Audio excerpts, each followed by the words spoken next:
I would hope as a coach, as a leader, as a mentor, that you do everything you can to be the best that you can. The best that you can. Don't shortchange yourself and those kids that you have such an impact on, and don't shortchange your family by not doing everything that you can. I would hope that you set your personal goals to be the best husband, the best father, the best son, the best wife, whatever it is. Be the best. Don't just set your goals down here, minimum standards. Set your standards to the best that you can. And you do everything that you can to reach those goals. At the Sheriff's Department, I don't believe in minimum standards.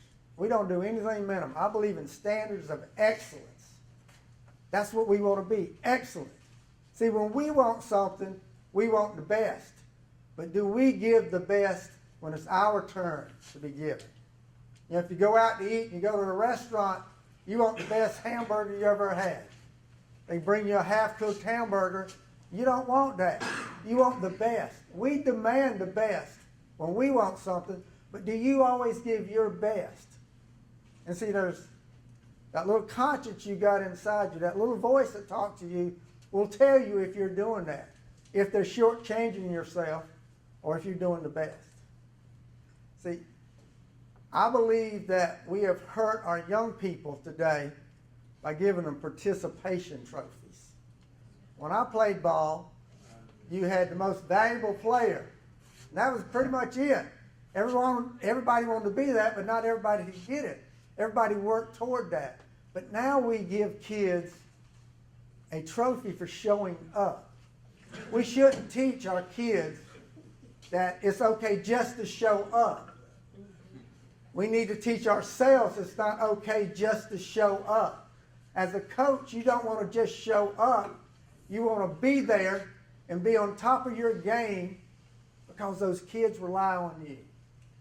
They are looking for you to teach them, to be an example for them. But we've created a generation that believes all I need is to just show up and I'm good. And that's not true. You've got to show up and participate and put it all there. You've got to do that.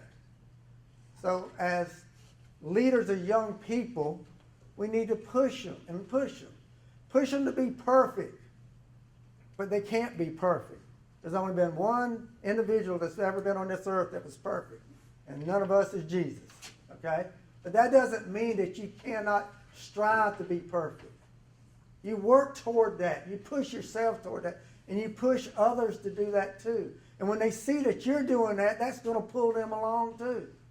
If you're the head coach and your assistant coaches see that you're working and you're giving it all and you're there, they're going to do the same thing. You are the role model. You're the role model. Just like the Sheriff's Department, I'm the role model. They look at me. Now, if I tell my deputies that I expect you to be in good shape, and I walk in and I am 400 pounds overweight, and I expect them to be in shape, what does that say then? I am never going to ask one of my guys or girls to do something I will not do myself. I expect them to be in shape. They get a physical fitness test once a year, and then there's random ones every 2 weeks. You fail that physical fitness test the first time, you get a bad letter from me. You fail it the second time, you get a real bad letter from me. You fail it the third time, you just terminated your employment. Because me, physical fitness is part of what I do in my job. I can't protect myself or my fellow deputies or the citizens unless I can physically be able to do it. I don't expect you to be a Donnie Washington, a super athlete, but I expect you to have the basics. But I have to be the one that sets that model to do that also. I have to do it. And then everybody else, the leaders below me, have to do the same thing. Be the role model.